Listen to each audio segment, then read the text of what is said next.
On Broadway, we have a sushi spot in the back. Oh, they do? I didn't know that. Your facial hair is back.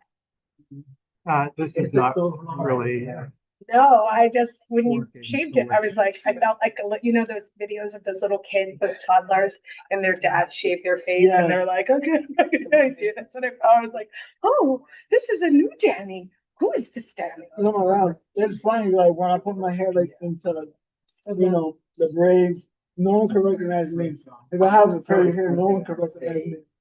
I put my hair like this. A lot of people see me like We're this. all spoiled, bro. Spoiled.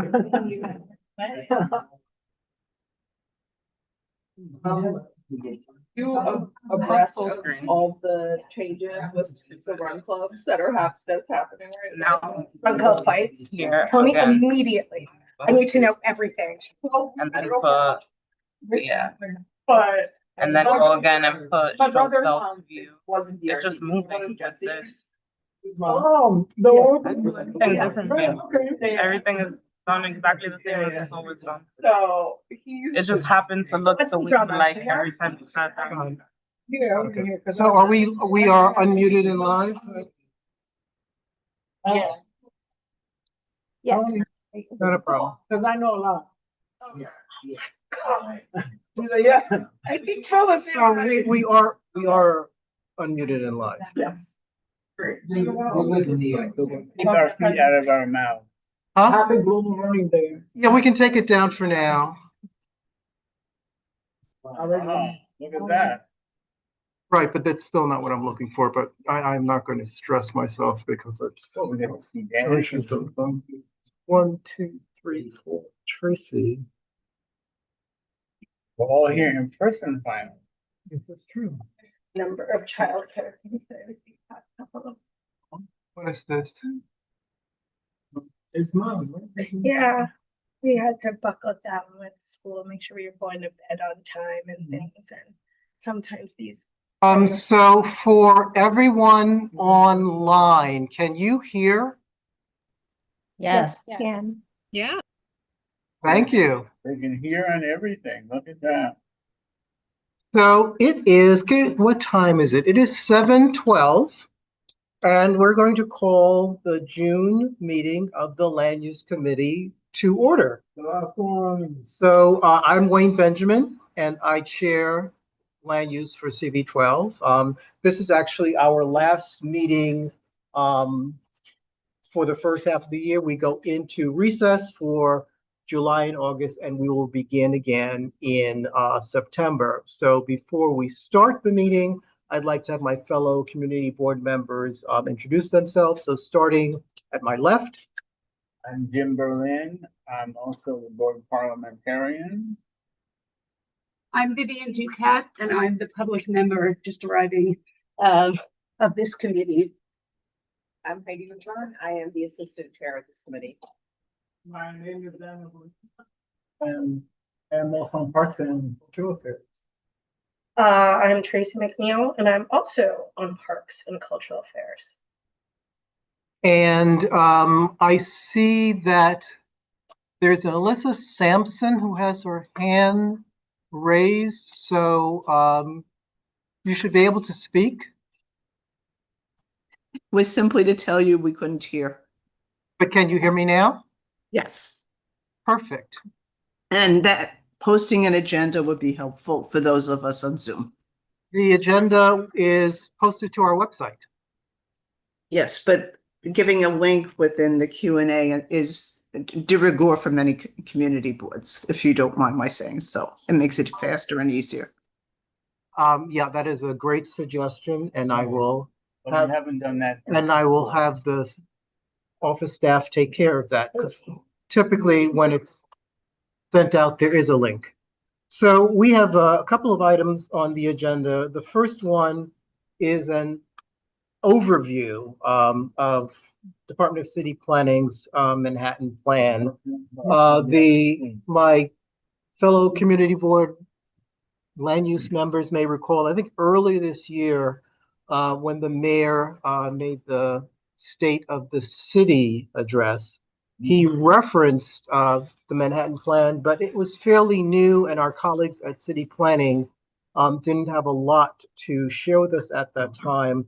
There was an initial, outreach stakeholders meeting last week that I attended. I believe I also shared that information with the committee, although no one else joined. But I asked city planning to, join us for today's meeting, just do a quick overview. But let me first say that the Manhattan Plan is not a plan in the sense like, the Inwood rezoning was a plan. It's not a ULURP or anything like that. And what's interesting, it's very similar to what we did with HDC last year. It's seeking to solicit ideas very broadly from stakeholders and residents for, what should be in the plan. So I will allow Connie Chan from the Department of City Planning to provide more background on that. But I just wanted to, give that background because it struck me that it's a very similar approach where we said we didn't want to be the ones alone or with HDC or the Municipal Art Society deciding, what merits consideration for historic preservation. We wanted, to have a much broader, sense of input. And it sounds like that is the approach city planning is taking with this Manhattan Plan. But with that, Connie, the floor or the screen, in this case may be, is yours. Thank you so much. And thank you to everyone. I really appreciate you guys taking the time. I know this is a very busy time of the year. So just thank you to everyone. I appreciate this opportunity to speak with you directly. So my name is Connie Chan. Thank you for the introduction. I am from the Department of City Planning, and I want to speak with you just as what Mr. Benjamin has shared, kind of what lies ahead in the coming months as we develop the Manhattan Plan, and what is this plan and kind of how is it different from the more usual types of work that city planning engages in. So the Manhattan Plan is an initiative to take on the housing crisis by adding 100,000 new homes across the borough over the next decade. And I think since this initiative is announced, we've heard the question, like, why are you looking at Manhattan? Didn't you just do City of Yes? Like, what's going on here? And I think, there are reasons behind that, and some of that is in the deck that I shared, which please, I hope folks will read it, and if we have, feedback on anything, we welcome that. But just want to highlight that Manhattan, as the borough is an engine of opportunity. It has the closest access to the highest concentration of jobs and to public transit, which allows folks to be connected to many, many other things. That for most of its history, Manhattan has been a place where people of all backgrounds could find a home and build a life. But over the last several decades, that possibility is really slipping further and further out of reach. And it's become the least accessible borough to live in as housing costs rise and housing production lags behind. So that's kind of a short answer to the question, like, why are you focusing on Manhattan now, after we're on the heels of a really, a great citywide initiative. So we're looking to reverse that trend and unlock new housing, including significant amounts of income restricted affordable housing, so that more people of all income levels, can experience everything that Manhattan has to offer and have a better chance at living here. And so, want to speak to what you already kind of introduced, that this is a little bit different than our typical work. This is not an approach that, is an implementation plan for ideas that have already been evaluated or decided on. So this plan will present a wide-ranging set of strategies and ideas that could support us collectively in getting to 100,000 new housing units. And so we want to ask people, where in Manhattan should we add new housing? Where should there be new housing? What are the actual locations and areas? What are the areas where zoning needs to be relooked at? What are the policies or regulatory tools that could help us to do that? What are some out-of-the-box creative ideas that are maybe pretty far from shovel-ready, but interesting things that you've seen in other places that aren't here in New York that we should look at, to see what might happen here as well? And so it's going to be different, than, certainly a neighborhood study or rezonings where we're focusing on a specific site or an area, and we work collaboratively with a lot of stakeholders, including, very importantly, the community boards, to develop a proposal. And so that's not what this plan is. And while we certainly want to solicit ideas that will include specific sites and areas where folks think new housing could be located, the ideas that we hear are going to be compiled in a plan that presents opportunities across all of the borough. And so zooming out and being able to have conversations at the specific lot level. I passed by this lot for 2 decades, it's been vacant, but also zooming out and being able to have conversations at a borough-wide level is really unique and exciting. So any of the ideas in the plan, they might be further considered, further evaluated, and potentially advanced after the plan is published, which will be at the end of this year, so in December 2025. And so our goal is to develop a report that captures the many ideas that come out of an engagement process that offers a toolkit for possible strategies to get us to that goal of 100,000 new units. And so whether it informs future neighborhood plans that the city may advance or broader policies, new policies, this report, we wanted to elevate, kind of solutions that people have to offer, including the ideas that you all want to see happen. So we recognize that, many people, including you all, land use committee, community boards, have been proactively thinking about some of these questions. This is kind of what you do. So we want to make sure that we build on and incorporate any ideas that you have into the plan. And we really leave this open for individual community boards to respond to this kind of call for ideas and provide input in the ways that make sense for you. So, some boards may have formal memos or may have done an analysis of a certain area. And if you want to send those to us, that is wonderful. We really would be very excited to hear that. If you've been discussing new ideas that are just percolating that you want to explore and you want to send that over to, we also welcome that. So we don't want to be prescriptive about, what you will send. You can always reach out to us directly by email. I'll give you the email address to be able to reach us, and we'll always respond to you directly. So in addition to your ideas, we also want to partner with you to maximize awareness and participation in this ideas generating process. And so another unique aspect of the Manhattan Plan is that we want to engage with as many kind of regular New Yorkers as we can. One of our hopes is to bring new voices into the conversation and hear new ideas and perspectives. So in order to do this, we've got to reach as many people as we can. We will be launching a project website, which will include a survey. We're hoping that this will happen in the next couple of weeks, very, very soon. And the website and the survey is really geared towards the everyday New Yorker. And what I mean by that is we don't want you to need to know anything about development or zoning or anything to be able to participate in this process.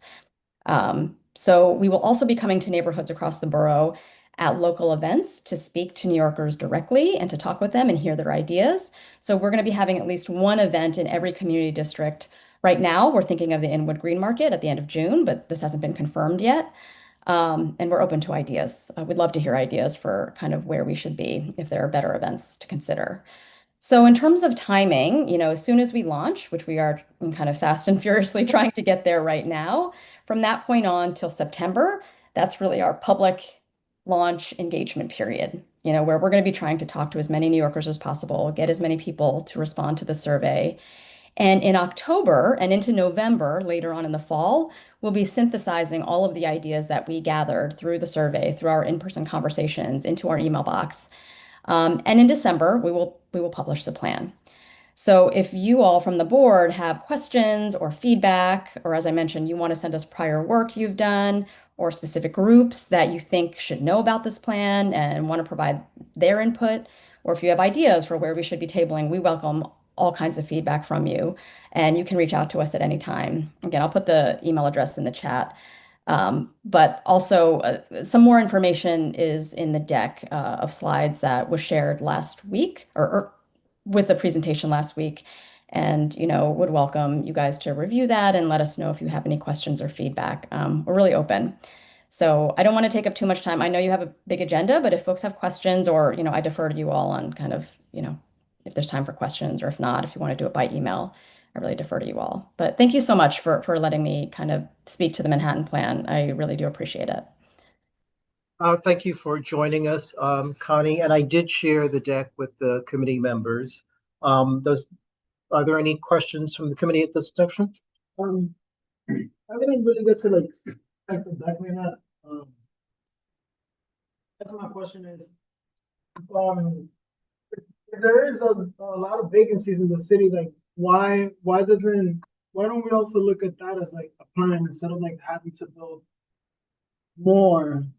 Where I keep on I'm just looking online where there's more than 60,000 vacant apartments. Right there, that's 60,000 apartments out of the 100,000 that you guys are thinking about. So then after that, all it is 40,000 deacon. But I don't know. It's just a idea to see if any of it sticks. If it is that you guys are just getting ideas for the time being, and I know that there's a law that like prevents like the whole repair. I don't know exactly what it is, but it's like something complicated where it's just like there was a law that was just like made in 2019 because of COVID and like the repairs, and some of these vacant apartments might not be able to get back on the market, and it becomes a loss for the landlords. You know, like we should be helping out these landlords and then repair these apartments and then have more apartments, and then maybe if it is that they're like building more units or whatever, do how that one building downtown in the district where they gutted it and they made it into a brand new actual livable space. I saw the building and I remember seeing that building that it was like kind of like a fortress looking thing now. It looks beautiful now, and I think that's like just that conversion of office space, you know, with the trend that everything is going to where everyone's just like kind of like working from home. Like, what is the office space now? I don't know. Can I see if I can synthesize? Yeah, What you please, just said please, in try here, it, just try a it. question. Try it. What is the thought process behind the Manhattan Plan rather than accessing the 60,000 vacant apartments that already exist in Manhattan? Why this over that? Or at least what's the thought process around it? Yeah, and I think it's a really good question. I think bringing up the vacancies is very relevant. I think I don't have it at my fingertips, but I'd be happy to share kind of the latest data we have about vacancies and kind of what are the units that are available for rent, what percentage of them were actually found vacant. I think that's from the housing vacancy survey that HPD administers. And so from the knowledge we have, we will get you those numbers and stats that the actual percentage of vacant apartments of those that are available to be rented is very low.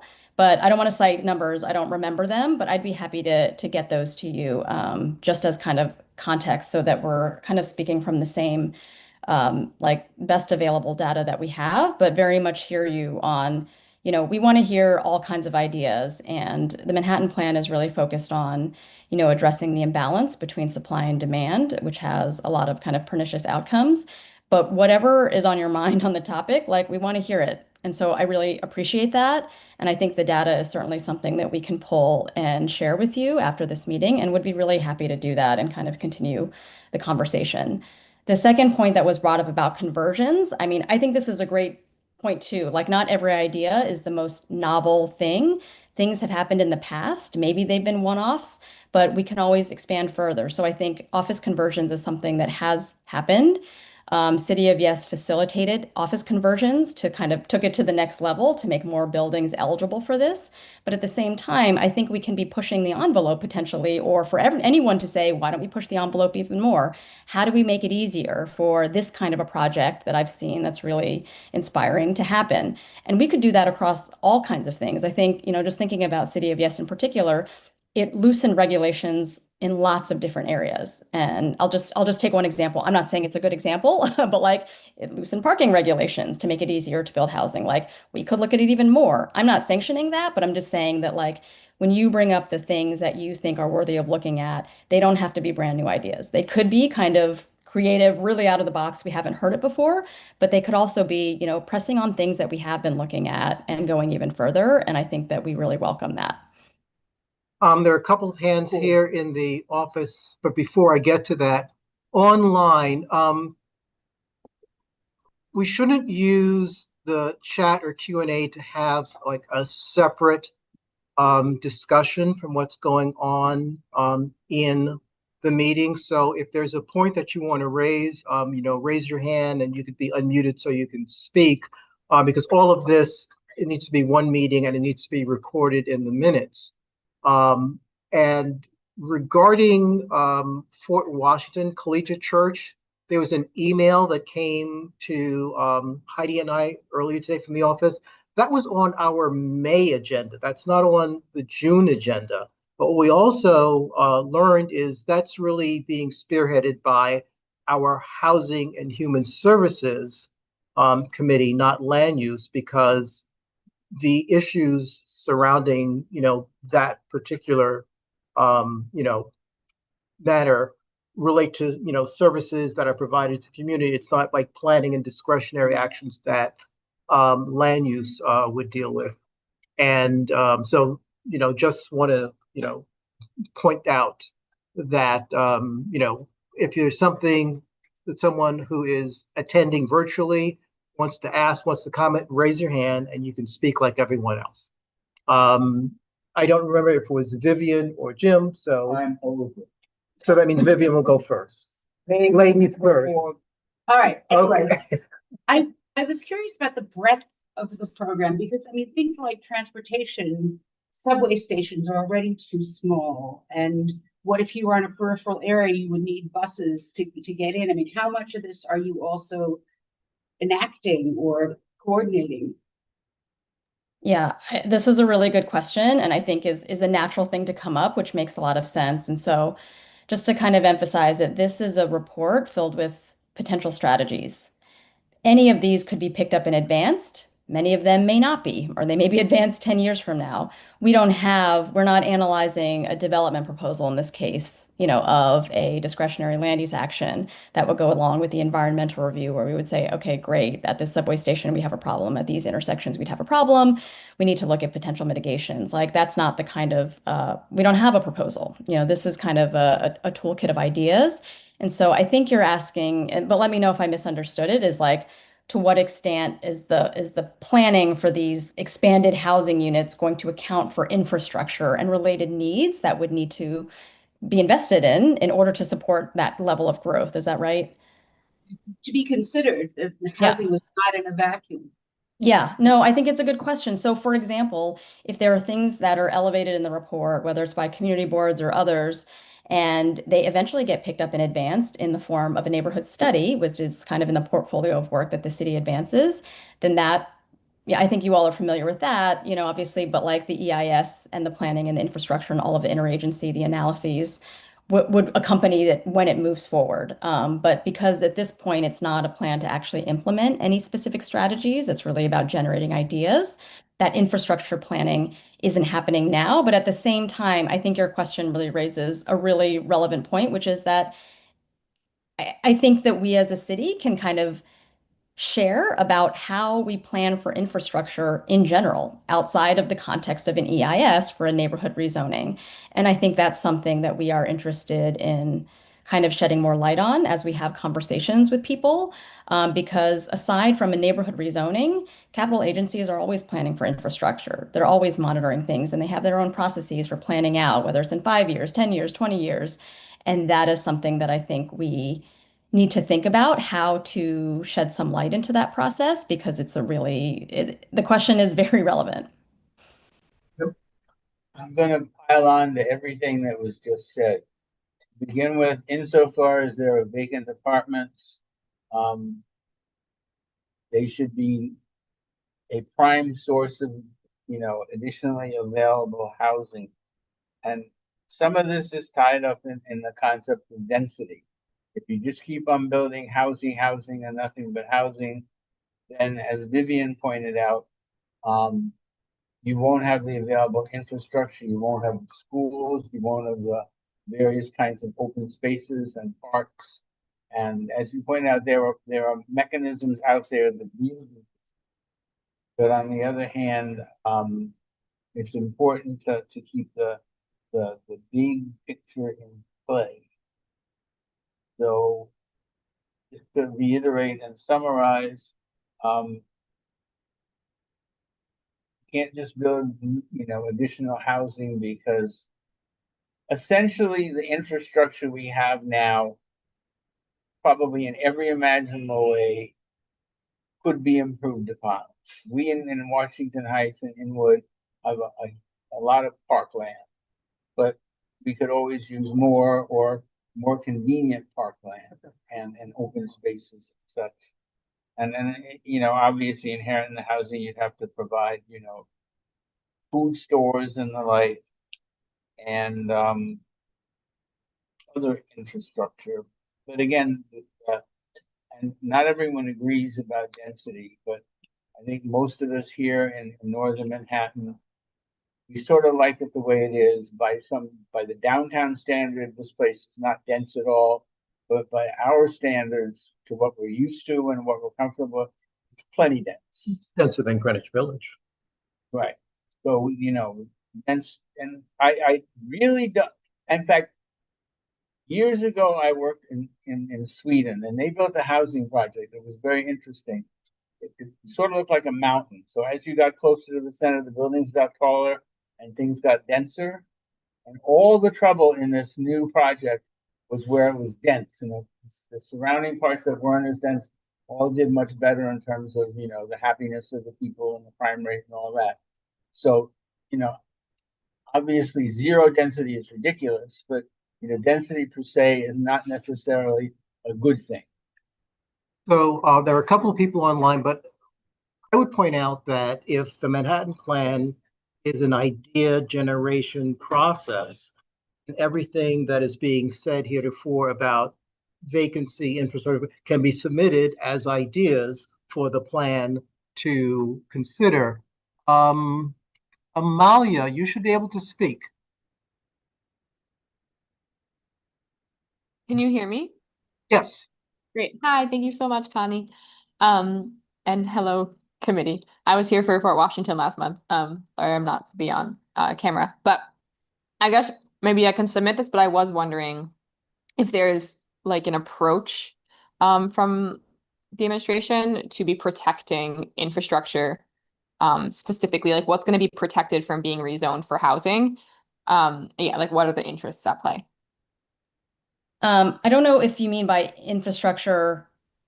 Well, let me share what I think you might mean, but you can tell me if I didn't get this right. I mean, I think one of the things that we recognize is that, obviously the housing situation is very challenging, but New York City is not just a place to live. It's a job center. There are other competing priorities. There is resiliency. There's many things that we want the city to be able to do for its residents.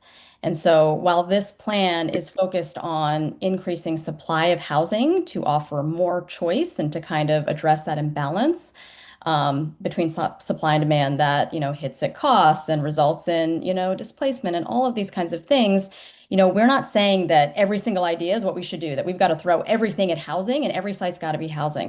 That's not the approach. I think housing is really, really important amongst many other goals. Here's a bunch of ideas about housing. And then those have to be balanced when the decisions are actually made for which ideas do we want to advance for implementation or further exploration in, as trade-offs potentially, or in balancing with the other really important goals of the city. And let me know if that wasn't kind of what you were getting at, if you were speaking a little bit more specifically about like capital infrastructure. No, that does definitely. Okay, Yeah. great. Yeah, thank you. Okay. Thank you. Alyssa. Hi, and thank you so much for your presentation. I know people in the public like myself, I'm an urban geographer, would certainly appreciate understanding in more detail what you articulated right now. Among the concerns that urban geographers have for this area in terms of infrastructure and green space and affordable housing, which one would agree is a citywide issue in every sense, would include CSOs. Your outfalls here into the Hudson River are disgraceful by any citywide standards. I look at what happens to the Hudson daily after it rains, but even when it doesn't rain, basically there's raw sewage that's going into the Hudson. Even though there's a good sewage plant here, as you know, it does a direct discharge after rain.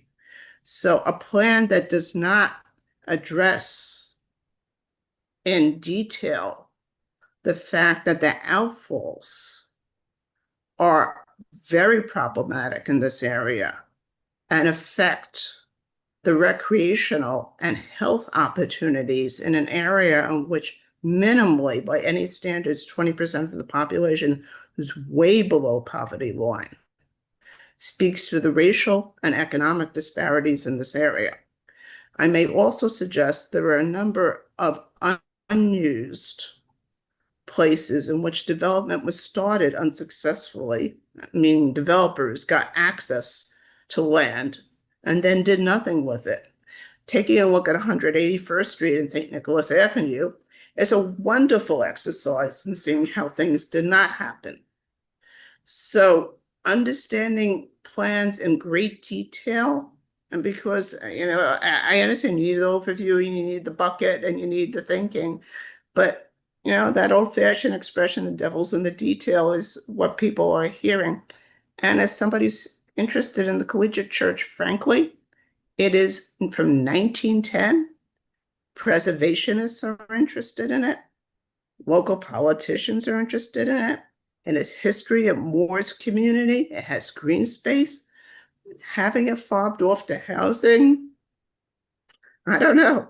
There's something I'm missing that I learned in urban geography, obviously, and that city planning is not looking at.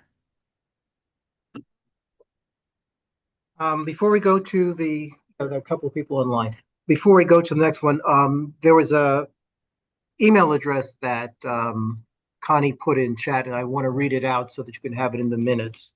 And the email address to which anyone can send ideas is manhattanplan, one word, at planning.nyc.gov. Once again, manhattanplan at planning.nyc.gov. Thank you, Elissa, and now it's Melissa. You should be able to speak. Hi, sorry, can you hear me? Yes. Yes, I wanted to add on a little bit about regarding the questions of how to make room for more housing, because that is necessary, but also protecting infrastructure. And again, I also was attending the meeting for Fort Washington Collegiate Campus, because it is so, to me, I'm a member of the congregation, but also just a general community member. And when I say infrastructure, I think about how the people that live here, they gather in this space. And it is a interfaith. It is one of the only spaces that is large enough for many people to gather in our community that is not a public school. And so it's an interfaith meeting point. It's the only community garden in our neighborhood as well. And it's not a traditional community garden where people have individual plots. It's a completely open garden where everyone comes and gardens. And every Tuesday, for example, there are at least 30 little kids running around learning about gardening, and then like 50 parents. I'm one of those parents with a child. So anyway, that's what I mean by infrastructure as well, how to make sure that available apartments are being used first, vacant lots are being used second, and then build up where it would make sense to build up. Don't allow individuals that just want to make a profit use the cry of housing to make a profit and then hurt our local infrastructure, hurt our actual quality of life. Thank you. And just for everyone's reference, everyone who's interested in discussing Fort Washington Collegiate in more detail, Housing and Human Services meets tomorrow at 7, not today at 7. I neglected to mention when we were doing introductions that committee member Indiana Porter is with us, and she is with us via Zoom, and Indiana has her hand up. So Indiana, you should be able to speak. Thank you very much. I have some questions that you may not have the answer to right now, but thank you for your presentation. And I would be interested in learning a little bit more about what the budgeting, you know, where the funding is coming for this initiative, and if you expect that this is an initiative that will continue despite who is elected mayor. You know, we're a community board with limited resources, and if we're going to put a lot of our time and effort into this, I just like to understand what the commitment is behind it and maybe the timeline on some of those decisions. Thank you very much. Yeah, thank you for that question.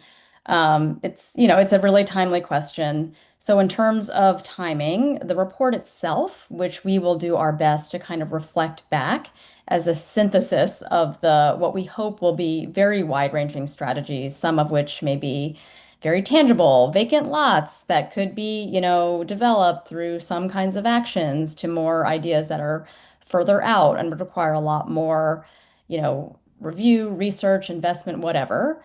That's what will happen in December.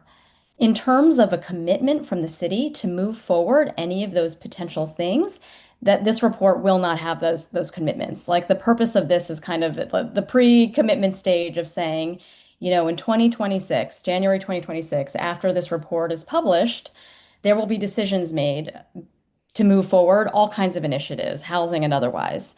And so we want to have this report be a really robust set of ideas that have not just come from kind of city government or the community boards or just, people. It's that we have gathered and made an earnest effort to reflect back a lot of ideas so that decision making and those future commitments can advance in the context of having ideas across the entirety of the borough. It's not the point in time, this December, like there won't be commitments made. It's kind of, this is the grounding work to bring more people into the conversation, and so that we can have a robust set of ideas from which the commitments and the decision makers can kind of, reference and use as a tool. Okay, thank you very much. I think I'll just close in saying to please keep language access in mind to make sure that we're really, reaching a diverse group of folks in our neighborhood. Thank you. I believe we had Jim and then Daniel and then Heidi. I'm sorry. So we have an active committee, or should we? So I think Tracy was in fact third. Love this. You just finished speaking. This is a very in-depth plan. To give the feedback I think that this is looking for, my question is, why 100,000 homes? Which is, if the population of Manhattan is like 1.67 million. That is 10 co-op cities. Right. It is. And but that's what I'm saying is 100,000 new homes is like 16% of our population would grow by 16%. So that's only with one person in each of these apartments, let alone families and couples and thruples and whatever they may be. So my question is, why this number? And yeah. Thank you for the question. It's a really good one. I don't know if my response is going to be as good as the question, but it is an aspirational number. Like, I think we're looking for an aspirational number. I think we recognize the degree to which the challenge, the severity of the challenge, and it is really kind of also trying to encourage some potentially bold ideas that are maybe not the most immediately implementable, but I don't think we want to be that rigid to say, like, it's got to be ideas that can be launched in the next 5 years. If there are kind of really out there things that spark some idea, and maybe they're a little wacky at the outset, I think we really welcome that. And we don't want to be too rigid about, what's a good idea? What could be done within a certain amount of time? Are we going to hit the number? But that it really is an aspirational goal. Tracy's question is something that I came across when I was marking this up, because 100,000 is literally 10 co-op cities, or something that would relate more to Washington Heights Inwood. It is 16.2 Castle Villages to get to 100,000. Heidi has not spoken, so why don't you go first?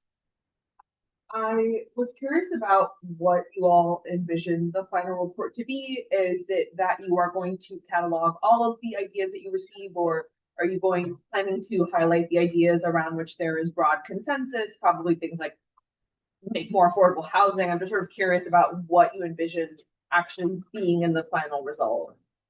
I think that's a great question. I think we don't know because we're trying to get to launch and then we'll see what we get. But I certainly, so one, just to acknowledge, so for example, we know that there are like people have been publishing their housing reports for some time. We've got the Borough President's Report. CB4 has got an affordable housing plan. Many of those have very extensive lists, lot by lot, you know? And I don't know that it behooves us or serves us well to kind of copy and paste all of those lots. We are going to have to see what we get, build on the things that we've already gotten, all of these ideas, and figure out a way to reflect that back that makes sense to people. So, for example, I can imagine, you know, all of these lots that are collectively in these reports that are already out there in the public discourse. Maybe we can sort and sift them and organize them in a way that someone can make sense of that. You know, there are vacant lots of a certain size that are privately owned. What kind of leverage do we have there? There are vacant lots that are city owned and maybe they're small and irregular. What is possible there? There are vacant lots with city that are city owned that have city operations and the nature of the operations could be compatible with housing. So I don't have an answer to your question because I think we need to wait and see what we get. But I think what the hope is that we imagine we're going to get a ton of ideas. This is our plan, and that we can just organize it in a way. You know, you kind of offered one, you know, is it going to be those ideas that have the most consensus? I don't think so. I think we want to reflect a diversity of ideas, but we also recognize that if we just like list all the lots, that's not a very usable way to engage with the public, and they can't really do much with that.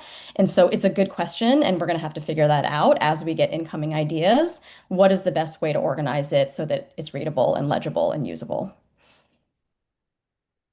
I recalculated your number for how many Castle Village, it's 172 Castle Village, Doesn't Castle Village have, 580 apartments, okay, not that big. okay, The second thing also is another that's a lot of statistical Castle thing. Villages. Right, it is. And of course, Castle Village, and this is significant, actually has. I'm sorry, I was doing 10,000 per year. That's how I came up with that. Has its own private, outdoor spaces, so, you know, but, you know, that's sort of reiterating. The only other piece I wanted to mention is the sewage treatment plants actually have a reasonable capacity for rainwater. So every time it rains, the rain is not immediately dumped into the river. When there are great floods, then of course, the plant can't handle them, but normal rains it can handle just fine. I think it was Daniel, did you have another? Yeah, I guess. I was just like listening to like what everyone was like contributing. I guess one of my questions is like how like was because I think you already mentioned it, that Mark Levine plan, like that Mhm. housing Manhattan's plan, like was that like even like looked and like put into here? I'm then asking myself, like, where are these 100,000 people? Is it like the 100,000 people that's gonna come in the future? Is it like, is it the fact that we have 100,000 people roaming the streets? Is it that we maybe gotta help these people actually like find jobs or something like that to make things affordable? For, you know, It's not people, it's homes. yeah, and like I think like I don't know, in my head I think about like the homes and it's just like okay, like let's make more developments, let's make more buildings. Then you have like the vacancies and all that stuff and and then I guess every year they're just raising up the rents. So then at what point is it that they're just like, kind of like, okay, like we have all these apartments, but they're not really that affordable to anybody, you know. And then like most of them is like market rate, and market rate is like extremely expensive. So I don't know. I always have to think like how is making more housing making it affordable for everyone else when everything else is just like going up. Yeah, I think that is like the question on everyone's minds. And I think that you have more people that want to live in Manhattan than there are housing units to accommodate those people. And the people that have the means to rent apartments at whatever price they want will rent those apartments at whatever price they want. The people that are don't have as much means are very limited in their choices because of the rent. And so if we can create more housing for everyone, then we can have more choice. And then people, if there's a shortage of apartments, those apartments will get snatched up by the people that can pay the highest price for them. And the power is, you know, that imbalance of like, you know, you don't want to pay this price, I'll just go to the next person in line. The line is endless of the number of people that are willing to pay this price. And so I think what your question is getting at, if I'm hearing you right, is kind of really questioning kind of supply and demand as an underpinning of one of the root causes of the housing crisis that we're in. Is that kind of what I'm hearing? Of like, how will building new housing impact choice or price? Is that right? Or let me know if I didn't get that right. I kind of guess so, and also even just like listening to what how you're like explaining it, where it's just like, who are we catering to? Are we catering to like the people that are moving in from Ohio, or are we catering to like the actual people that live in this neighborhood? Because a lot of people still live in this neighborhood, and you know, nobody wants to like move out. So then after that, it's just like, yeah, then we have everybody from every other state coming in here, and you know, I get it. New York is like a melting pot, but we also have like there are also native New Yorkers out over here struggling, and Yeah. we should not be letting like we should not be failing them as well too. Because like I like was born and raised out over here north, so you know, so everybody else is like kind of like in the same situation. Also, we should be like thinking about them as well. Like Yeah. not just like everybody else coming in here, you know. Most of these people they come in here, they don't contribute and then they just like leave. The few people that actually like stay here and actually contribute to like the fabric of New York City and what makes it a really cool place to be in. So we have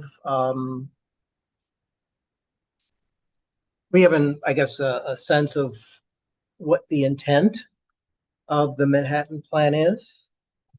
We have the email address to which we can send ideas. The Land Use Committee has this deck, and we can certainly share it with, you know, Housing and Human Services. And we could have in the newsletter that goes out, you know, encourage folks to, I guess we could do a little blurb, or maybe city planning could provide us a little blurb about the plan. We could stick in the newsletter and encourage folks to send their ideas to the Manhattan Plan at planning.nyc.gov, so that, you know, you get all of these ideas and compile them and see what comes of it. That's what it does have like community engagement stuff. Well, yeah, they're as in the deck, they're proposed community engagement dates. Connie did mention that, but as she also said, they're not set in stone yet. And one of the things that I mentioned last week is the Community League of the Heights has a number of events during the summer that would be good opportunities to have community engagement. And also, I mean, I wouldn't do just Inwood. I would make sure we hit Inwood and Washington Heights. Mm-hmm. Even though the game plan was to do, I guess, one per, you know, community district, depending upon the community district, and its, you know, its length or its characteristics, you may want to do more than. I just want to throw out an idea that you mentioned going to the Inwood Farmers Market. Another place you could probably get a fair number of New Yorkers is when the public pools open. Those places are packed. No, That's really but interesting. I don't think we had thought about that. That's a really interesting idea. Yeah, thank you for that. That's a great idea. And I don't think we've looked into it, so that's wonderful. Thank you. Good. So thank you for joining us, Connie. I know that you have to go take care of something, and I appreciate your making the time to give us an update. Thank you so much for having me. You're more than welcome. Take care. So the next item on the agenda, wait, I'm sorry. Alyssa, did you have another comment? Yes, I was looking at Notify New York City, which I'm sure everybody on a land use committee is intimately familiar with in terms of its alerts. And on 5/17, for instance, I chose a random date in May. The North River basically the CSO over, the outfall basically went into the Hudson River. Now, I understand what my neighbor, Jim has just said.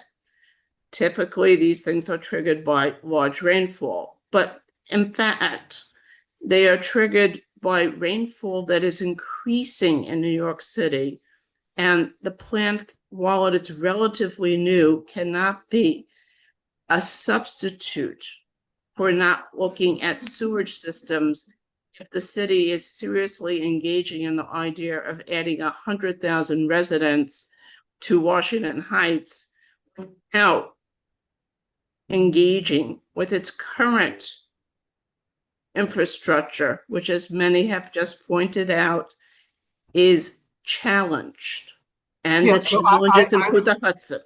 I would say that that is a point or an idea that you definitely should submit to the email address, but also I mentioned this is something that Housing and Human Services would be interested in, but based on what you're saying, it occurs to me that our Health and Environment Committee also, would be interested in looking at this plan and adding, questions or ideas of how 100,000 new units impacts matters pertaining to health and environment. And as we discuss it, it cuts across many committees, because then what are the traffic and transportation questions that you want to add? What are the youth and education? So I think it would be worthwhile for all of the committees to take a look at this and to discuss it and to encourage their spheres of influence to submit submit ideas to the email address. Indiana? Thank you. I have a quick question for you, Wayne. Maybe not so quick, but I mean, do you, as our chair, do you see a benefit in really digging down into this when there are so many existing reports and ideas that, the city has not responded to? I for some reason, I just am feeling like a little bit hesitant. Well, Indiana, one thing to do. It's great and I that think they're interested, but I just feel like there's so much information already out there that they don't report or respond to. So as one of the points I made last week at the meeting is, the experience we had with inward rezoning, which was led by EDC. When we had our initial meetings, EDC, I was going to say seemed to be, but they actually were absolutely unaware of the district-wide neighborhood planning and land use study that we undertook, which addressed a number of things, and we had to provide that to them. So one of the things that city planning stated last week, and I believe kind of stated again today, that they're acknowledging that many community boards have done studies, have done plans, and you don't have to reinvent the wheel. If we pass a resolution, which we did, talking about a site that's a good development project, we can just send them that resolution, to this email address. If we, there are sections from the planning study that we did that we think are relevant. There was a section where we talked about focusing on major avenues and intersections near transportation as being good areas to sort of seek to increase density. We can just send them that information, because if they're compiling it into a report, then they will have it, and there'll be no excuse for saying we didn't know about it. got it. So we don't need to come up with something new Okay. if we've already done it. And it occurred to me that maybe 10 years ago, we generated a list of potential sites. We talked about, I think this may be when the Sherman Creek rezone was being discussed, and we said, well, the train yard directly adjacent to Sherman Creek, if you decked over that, that's an even larger area. And while there are some expenses that are associated with that, as Connie said, not everything is going to be done today. So there could be planning in it. So we can give city planning many of the things that we have generated over the years and say, here, consider these, let's talk. Got it. Thank you. More than welcome. Speaking of EDC, the next item on the agenda, and this is something that we've discussed a couple times, since I think January, February, is an update on the inward rezoning points of commitment. And land use has really dug into this, and I think we are ahead of the curve compared to other committees in identifying what our priorities are, what our questions are relative to those commitments. So what we've decided to do is to have EDC, and I believe we're also joined by HPD, give us an update based upon the questions we generated. It's somewhat more global.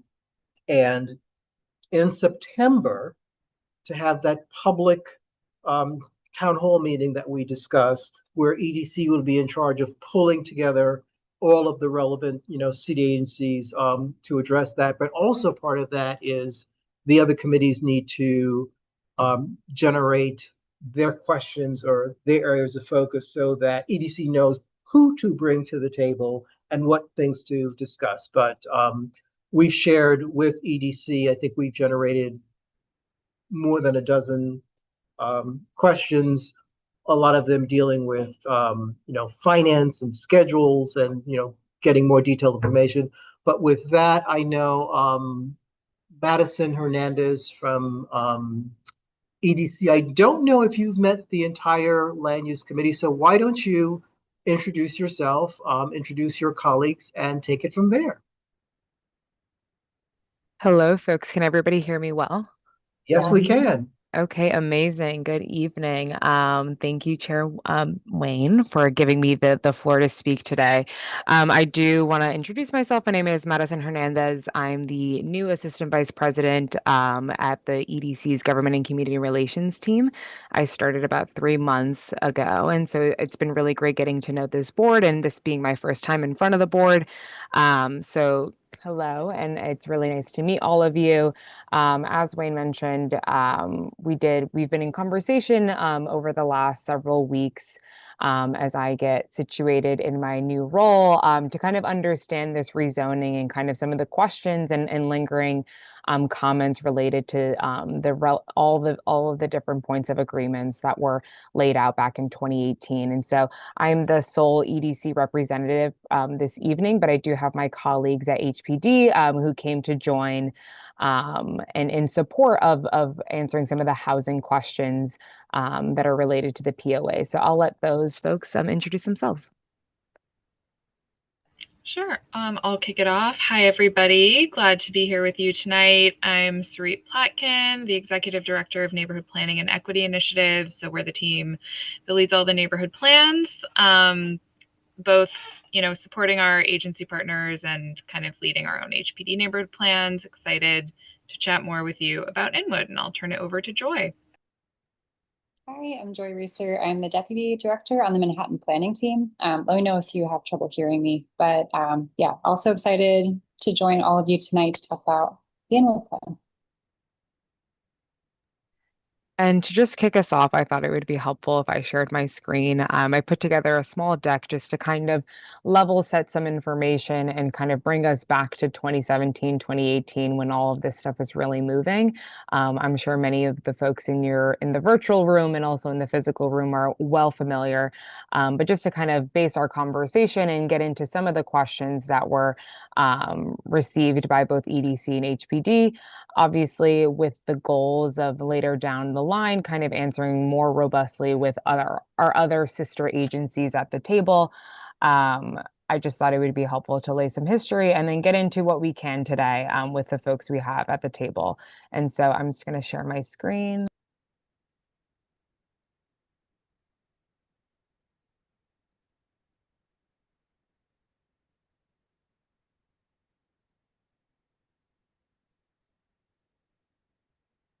Okay.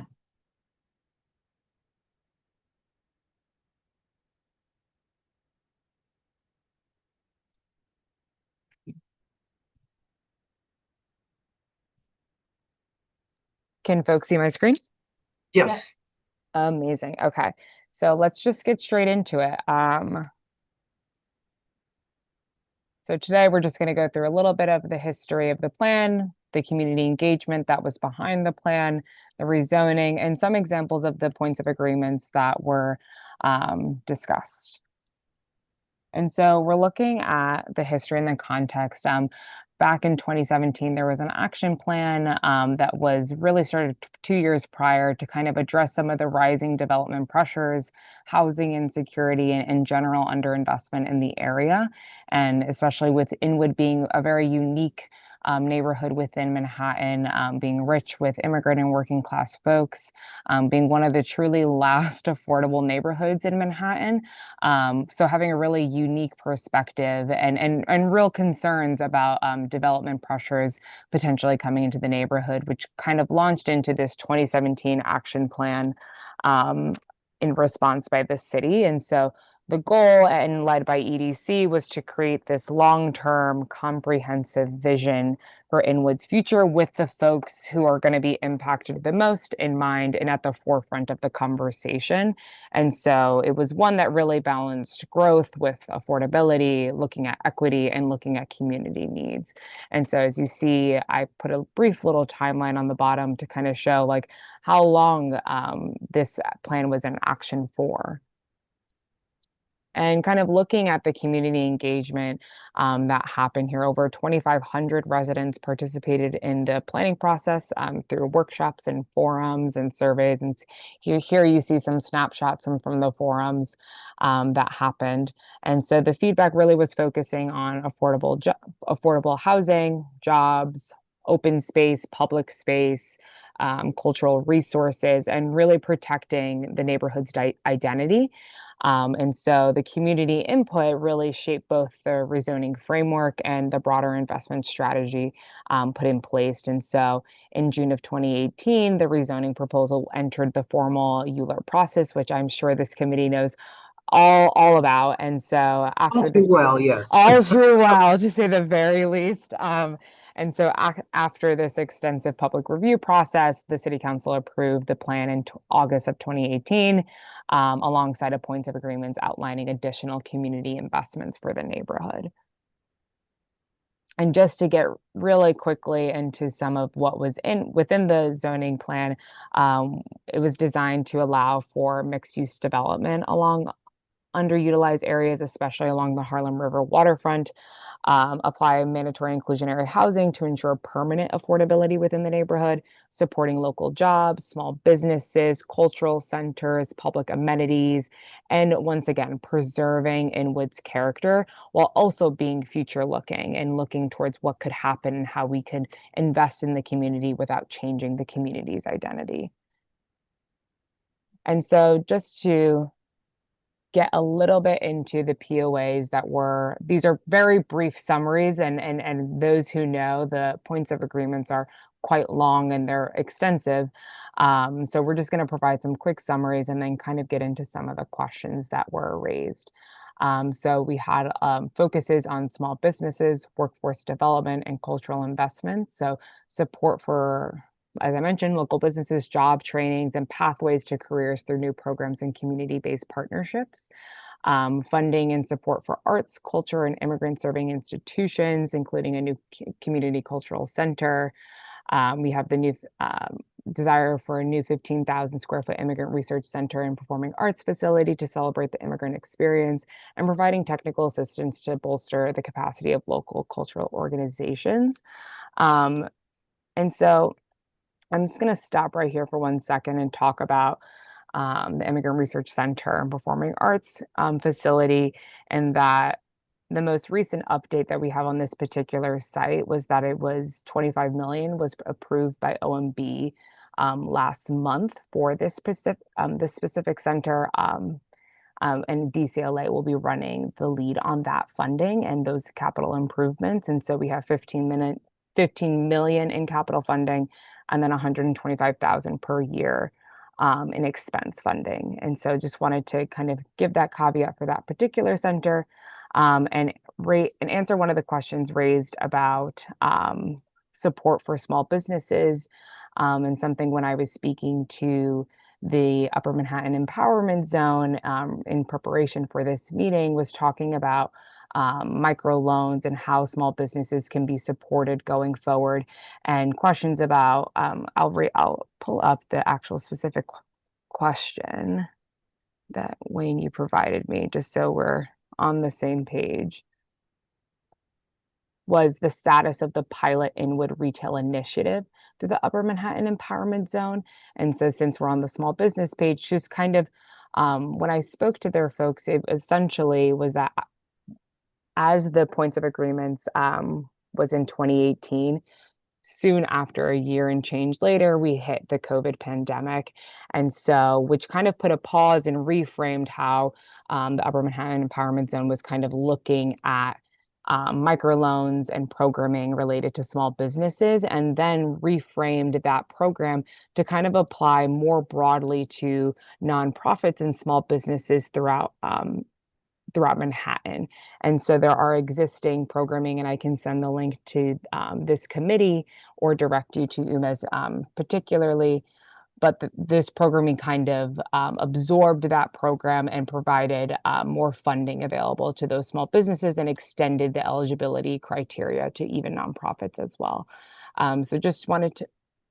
So if I could just, because when we discussed this internally months ago, what you just said is one of the things that came up. It's been a number of years, and what if something has changed that requires rethinking or has reshaped the commitment.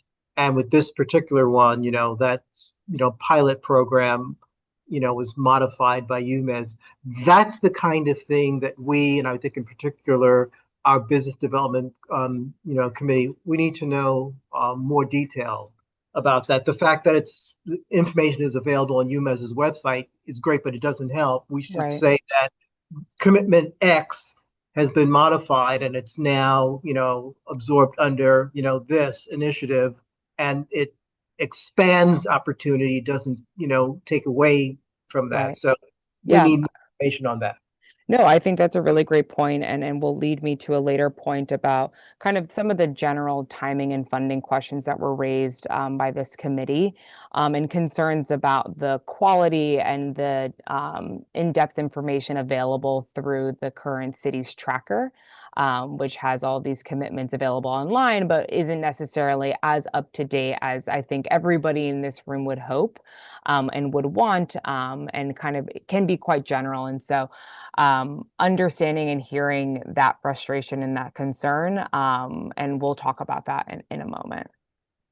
But just to keep the ball rolling, looking at some other focuses within the POAs were about public space, waterfront, and access. And so looking at street and intersection redesigns, drainage planning, safety improvements, preparing for long-term neighborhood growth, and as well investing millions of dollars to repair the waterfront infrastructure along the Harlem River, to once again enhance public access and safety. And so I think in this section of the open space is a really great example of where the tracker can sometimes be a little bit lacking here, especially since a lot of the commitments that were made that were promised in 2018 have been delivered, but not accurately represented in the tracker as of now.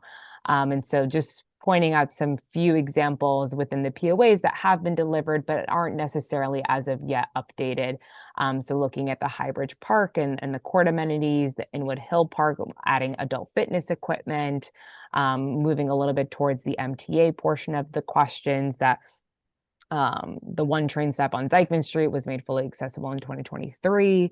181st Street on the A was made fully accessible in 2023. So those being some examples of great wins that have happened within the community, but have not yet been reflected in the tracker, but to demonstrate the fact that we are making good on those promises and delivering what the community was looking for nonetheless. And definitely having raised those concerns and need for updates to the folks at City Hall as well. Did you actually say that the immigrant experience was partially funded by OMB, as in federal, or because City OMB. City OMB. I was going to say it would be close. clawed back. Yes. No, I Federal. hear that concern. That concern. Completely, but not federal funding. And then I'm going to kick it to my colleagues at HPD to kind of talk about some of the really great work that's happened on the housing front. Great. Thanks so much. And jumping, into housing, of course, throughout the Inwood neighborhood plan, we heard, a lot from community members around kind of rising rents and the need to kind of safeguard and stabilize existing affordable homes as well. The city committed to preserving, protecting, and creating 4,100 affordable homes in Inwood and Washington Heights during the rezoning that included the creation of 925 new affordable homes on public land, around 675 new affordable homes on private sites through the mandatory inclusionary housing program, and preserving and protecting 2,500 homes in the area as well. We're at this point well on our way to, all of these goals and really kind of fostering a thriving community with stabilized housing. And you can see here that as of, this month, June 2025, the city has created over 1,400 new affordable homes since the rezoning was adopted. Two-thirds of those, around 970 units, are for low or very low income households earning up to 80% of the AMI. I also, would point out that, these are kind of a mix of homes created through mandatory inclusionary housing and through 100% affordable housing. So through mandatory inclusionary housing, we had around 450 homes created, and then over close around 800 were 100% affordable projects financed by HPG, and then another 200 units that were financed by the state. And kind of just to kind of go back to that, I know there were some questions from you all around kind of like really how we're going beyond mandatory inclusionary housing.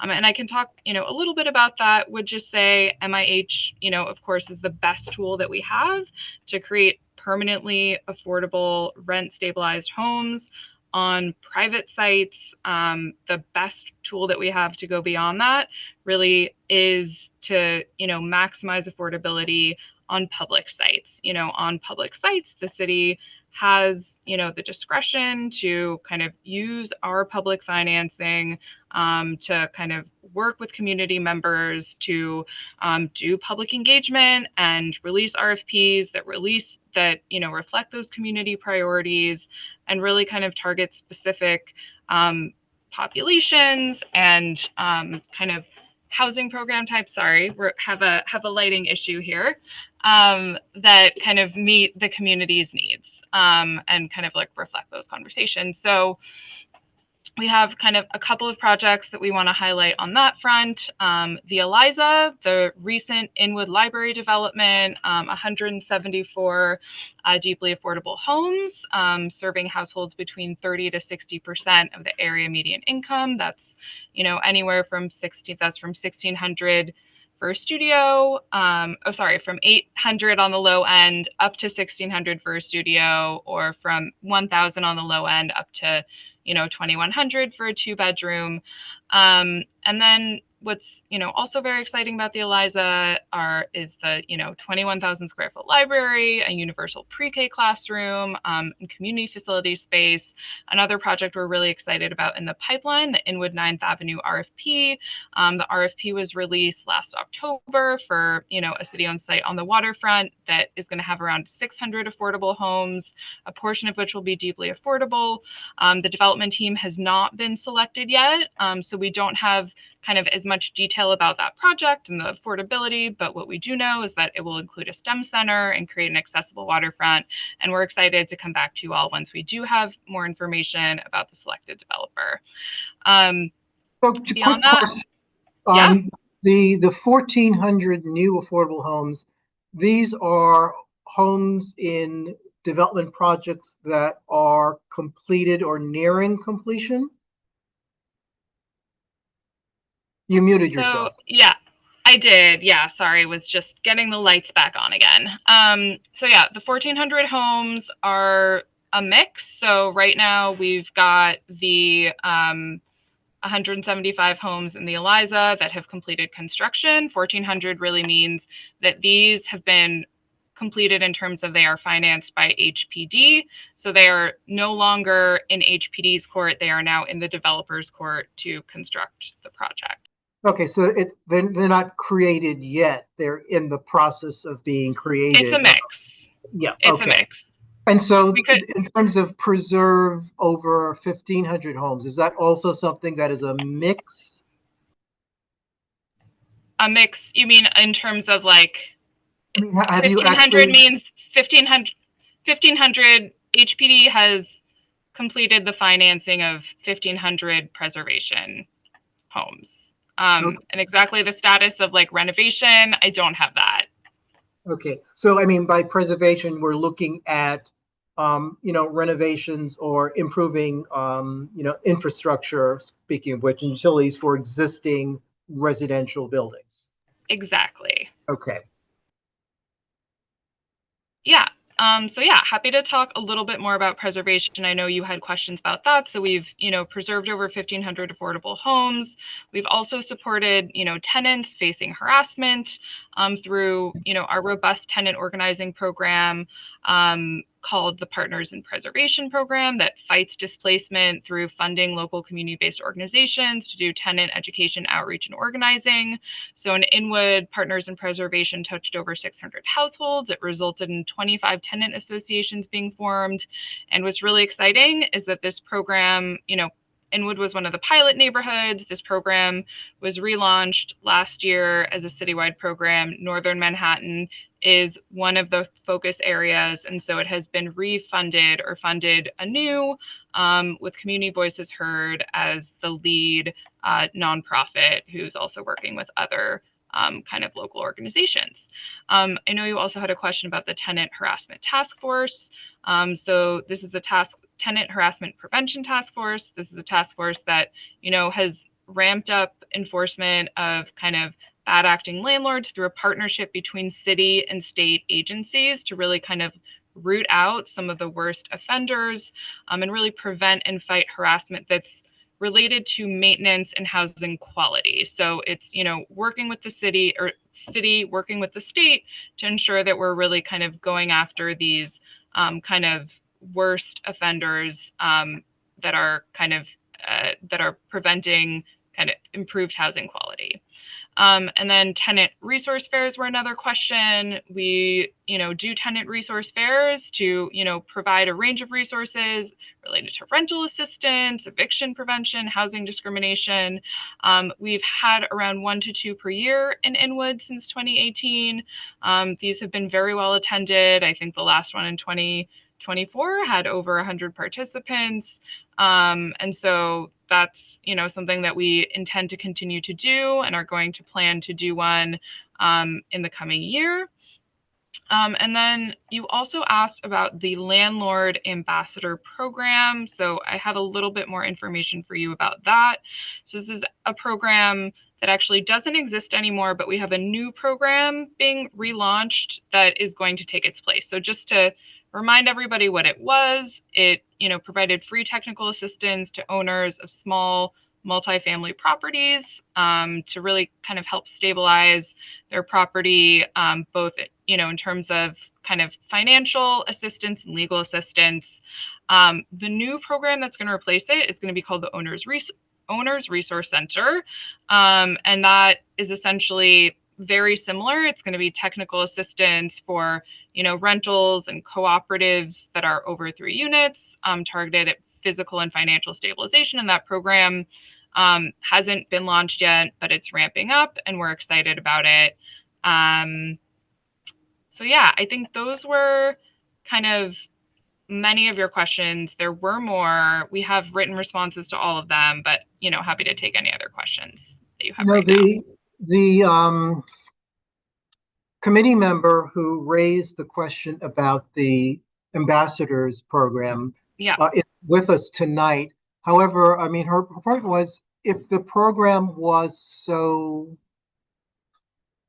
good, why was it discontinued?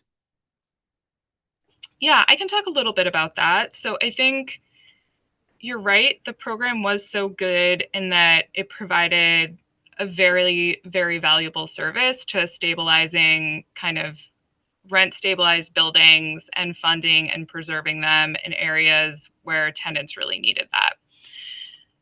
It was something that became increasingly challenging to fund, given that many of these buildings were in areas where, as you can imagine, prices were increasing, and so it was becoming increasingly costly, especially when thinking about the cost of like purchasing a building, renovating all the units. So kind of economies of scale, hard to effectively advance that kind of project, and so sorry, I take that back. I was actually talking about neighborhood pillars, different progress, totally different program. Nope. We think this is really important, which is why we're doing it and why we're relaunching it. It's just taking time to get it back off the ground.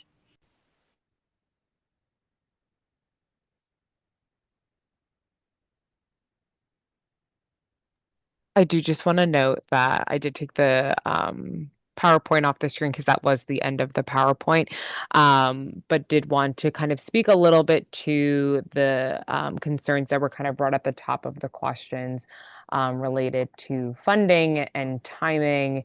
And once again, reiterating the point I mentioned earlier of the concerns about the updates that are provided or available to the community as of now, and understanding that it's challenging when you want to know something very specific and the updates being very vague, including one of your questions about what does no new funding required, or however the exact phrasing was. And so in speaking to some folks, it really just came down to like, that's exactly what it does mean, is that at the moment, as of that update, there is no new funding that is required of that project. So whatever money that was previously allocated, that there's no funding gap to be filled. Does that mean that later down the line that project may need more money? Sure. But as of that update, they're saying that there's no additional funding required for the project to be executed, is my understanding. But I, once again, reiterating the fact that I know that they are actively trying to rework the tracker to make it more accessible and manageable for the public to use, and have more robust updates available. I would think for the September town hall style meeting, that particular point, someone would need to be in a position to address it more clearly. Because what I would take away from what you just said is this long list of housing projects are pretty well financed. And we should expect to see them move forward on some schedule. And if that's not what it means, then we really do need to better understand what no new, funds mean. And I know that there are times where if you say there is a shortfall, then OMB doesn't let you move forward with certain stages of the project, whether it's design or whatever it is, until the project is fully funded, even though the design phase is going to happen years before construction.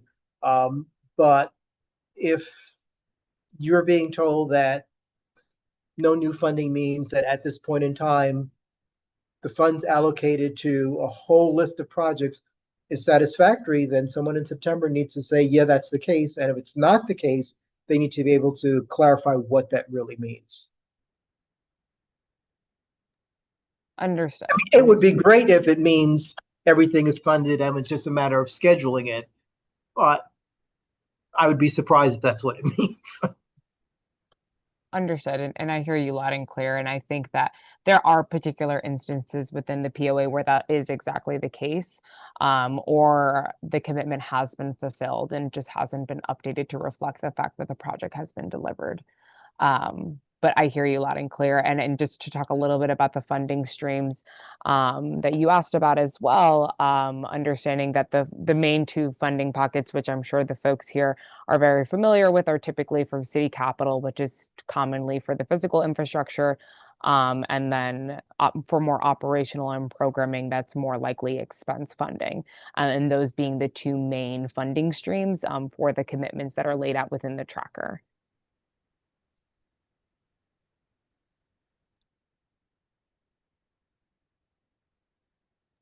And I think largely to talk a little bit about some of the DOT and HRA questions that you also had raised, one being related to the home base office in the Heights, and whether or not it's intended to serve the residents specifically of Washington Heights and Inwood. And the response we received was that it serves the whole borough of Manhattan, and that they are looking to provide general data to the second point of your questions of how many residents it has served. But I don't believe they have specific Inwood and Washington Heights data, but can provide more general borough-based data as it serves the entire borough. Is there any way to drill down into the data to get a sense of who is served by zip code or something like that? That's something that we were considering, but didn't have the opportunity in terms of time to kind of really drill down in advance of this meeting. Right, But but once something that again, for September, you know, DOT office on 158th and Broadway. well, ask. Is this the DOT office on 158th and Broadway? we're talking about the Department of Social Services. Oh, I thought you said DOT. That's going to be the next point. The HRA question about the home base office in the Heights, about how many residents it serves. That's the question I was referencing to, but do want to talk a little bit about DOT and responding to some of the questions that you also had related to that. Sure. And so in terms of the modifications to the protected bike lanes on Dyckman Street, that was one of the questions you had asked. And so the information that was received was that by the time the points of agreements were finalized in August of 2018, DOT had already implemented the year prior a protected bike lane on each curb of Dyckman Street between Broadway and 10th Avenue. And so the POA was focused on evaluating that condition, which DOT did. And after outreach with community and electeds, consolidated those bike lanes into a two-way lane on the east, or some would say the north side of Dyckman in 2018. So that POA specifically was delivered then. And so I believe actually last night when I was speaking to Parks, they had provided an update to the community board to extend the Dyckman bike lane past Broadway into the Hudson River Greenway. And so they are making steps with the other committee within this body to kind of move forward on that commitment and on that promise. So I think it was just happenstance that a lot of folks are coming to the community board in June, and that being one of them, and they presented to that body last night.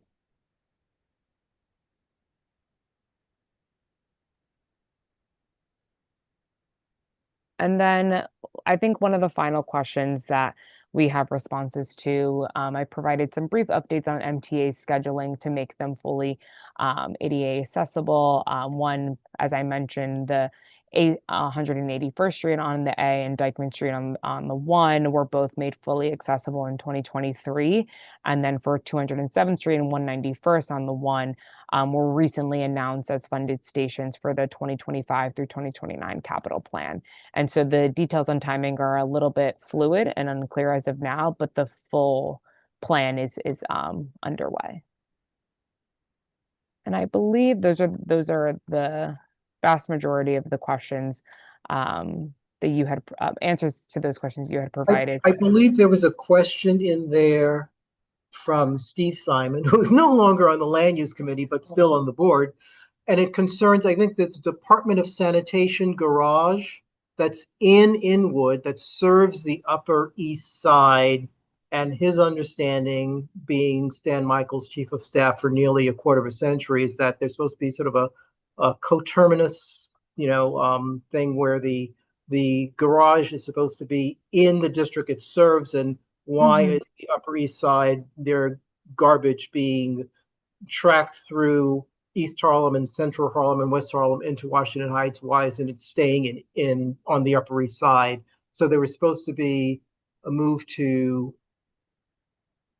build a new sanitation garage that would be in the district it's supposed to serve. So, and that could then become a development site for housing in Inwood. So where are we on that? That's a really great question. I don't know if I originally had saw it in the list of questions provided, so I can follow up with DSNY to kind of see the latest on that. And apologies for not having a response there. I may have missed It that. may not have been in the list of questions provided, but I think it's one of the, one of Yeah, the so commitments in the 32 pages. Right, yeah, of course, so yeah. I would just note, yeah, HPD was aware of the question because this is, this was a site that we had committed to exploring. This, and then, yeah, it was the CDA garage, the DOT bridge repair. There are a couple of these public sites that have been more challenging to reposition given the need to relocate. So in the case of the garage, this is contingent on the CD6 garage advancing. I don't have the latest on that right now. So I think Madison and I can work together to reach out to DSNY to get more information. But these have been the trickier sites to advance for sure.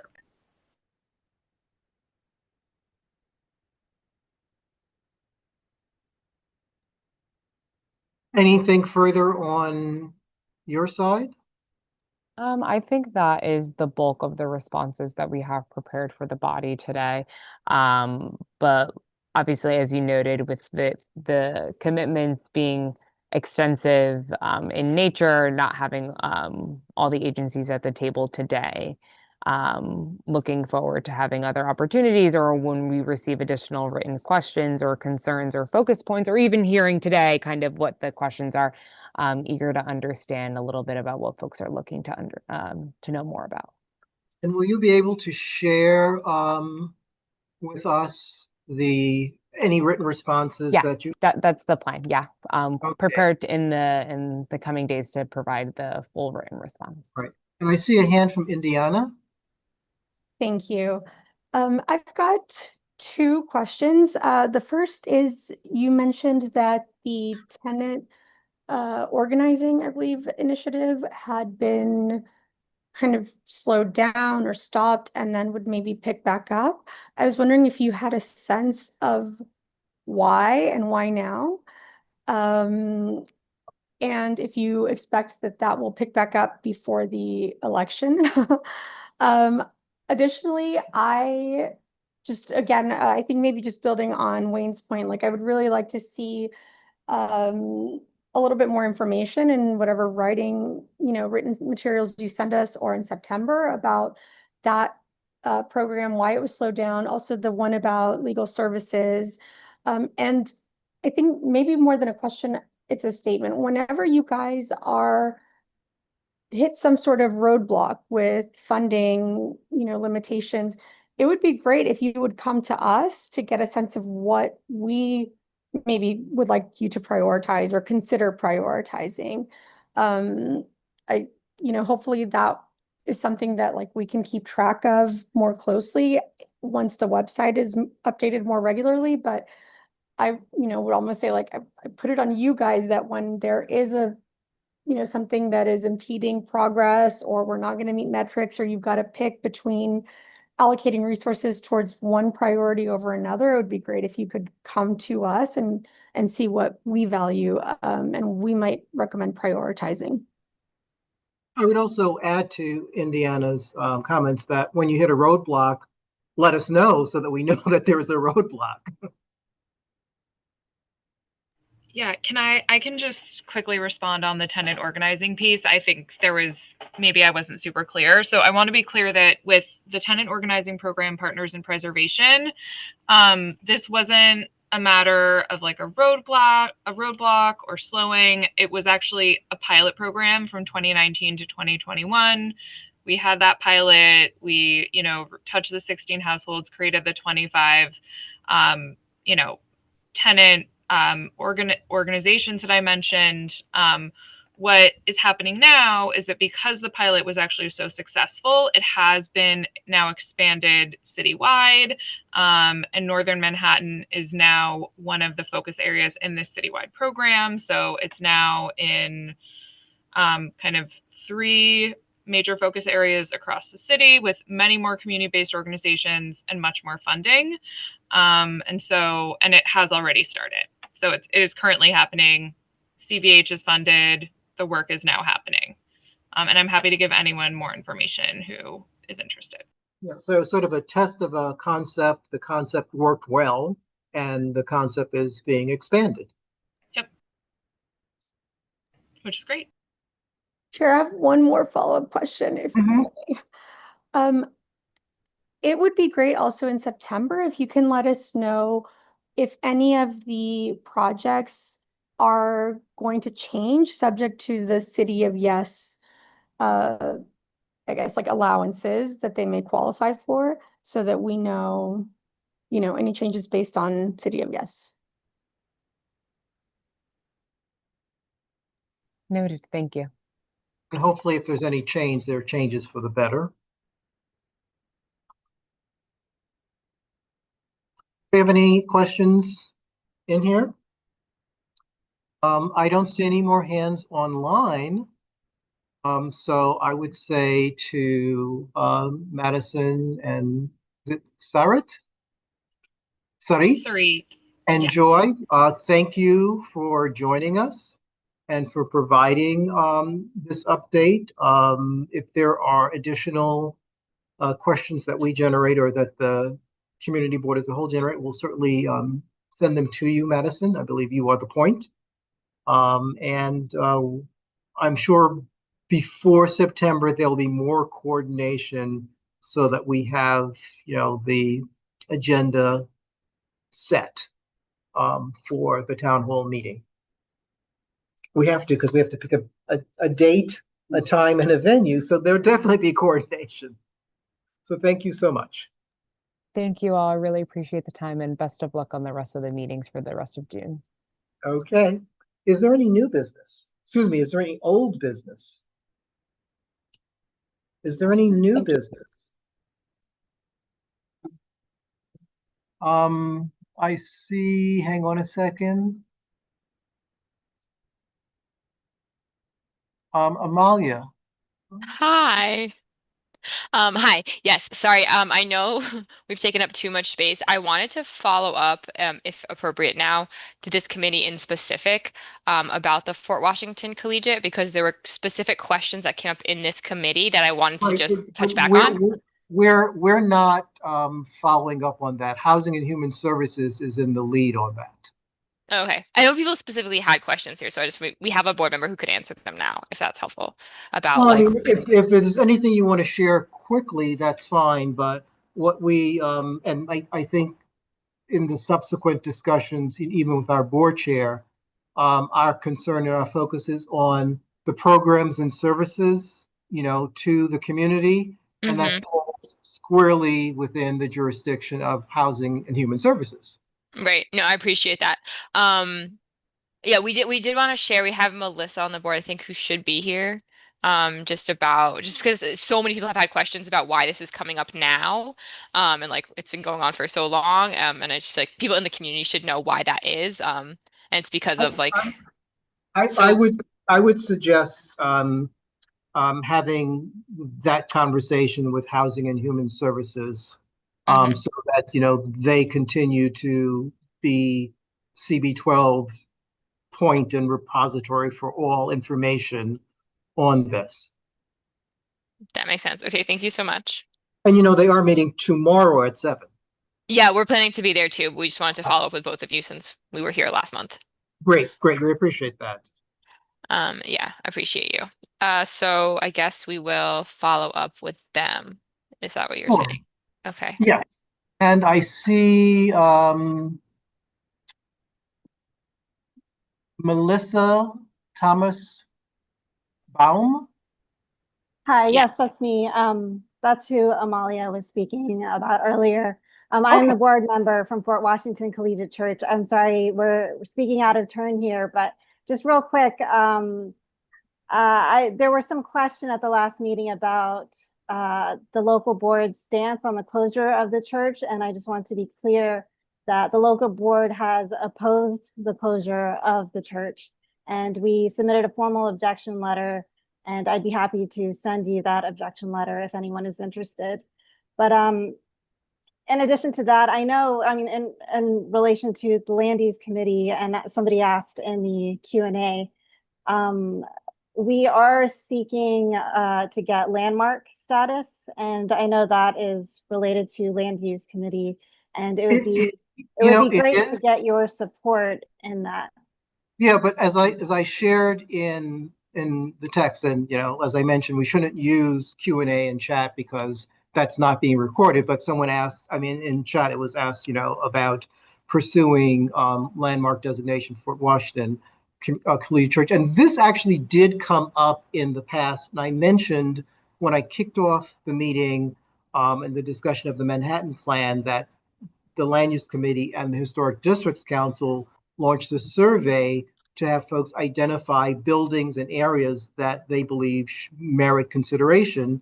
And at least one person responded to that survey, with Fort Washington Collegiate Church being, a building that merits consideration. So the idea, just like with city planning, it's not for us to take ownership and command of that, but for the stakeholders who have an interest in that to, pull together the information they have. If they need assistance from us or from an Historic Districts Council, we are happy to give it. But the reality is, if you submit a request for evaluation to landmarks, even if they agree to move forward with the evaluation, and unfortunately a number of community stakeholders have found that landmarks has rejected out of hand some really well thought out presented requests. But even if they say yes,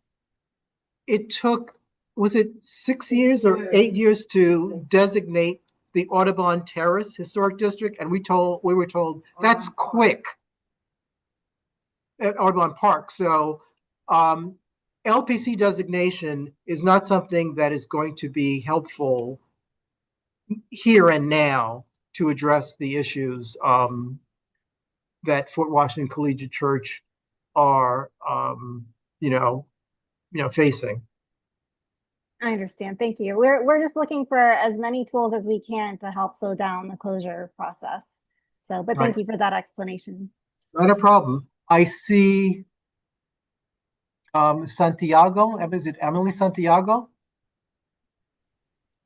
Hi, yes. Can you hear me? Yes, we can. Hi. Just a quick question. I'm also part of the FWCC crew here, but we're planning on attending tomorrow's meeting, and I just for Housing and Human Services, I understand the chair stepped down, and I've been trying to get on the agenda, so and I haven't heard back, so I just want to confirm who I should be reaching out about this. No, Steve is in Housing and Human Services. I'm in Housing and Human Wait, Services. one second. You were saying? No, I was just pondering that I didn't know who the chair was right now.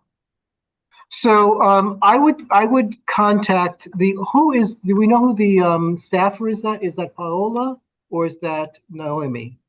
Deanna, you know. I don't know, but I can check. But also I am on the committee, so I can send a quick note. Okay, perfect. Thank you. How about this? Can you please in the chat put your email, your name and your email, and I can pass that along? Yeah. Okay. I'm doing that right now. Thank you so much. Sure. In the chat. I was about to put it in the Q&A. Okay. And the other thing I was going to suggest is if you were to email, or not email, call, because it's better to call the office at 212-568-8500 and say that you want to be put on the agenda for Housing and Human Services and who should you speak to. I was going to say email, but email, for tomorrow's meeting, you might miss a response, but I would call tomorrow morning and, ask to, who you should speak to, and you want to be on the agenda to, I guess this would be old business because it was discussed last month for Housing and Human Services on Fort Washington Collegiate Church.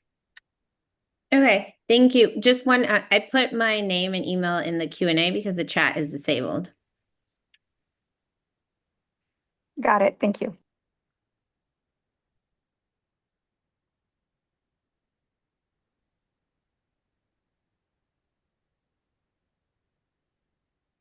Do we have any, what am I looking at here? Any new business from the committee? Is there a motion to adjourn? Is there a second? It is 8:55 and we are adjourned. Thank you all for attending.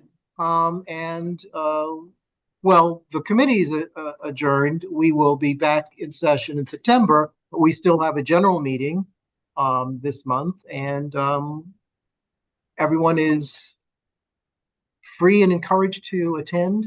And during public session, members of the public can speak for 2 minutes on whatever subject is of importance or interest to them. So, Fort Washington Collegiate Church representatives can certainly do so as well. Good night, all. Thank you, Chair. Good night.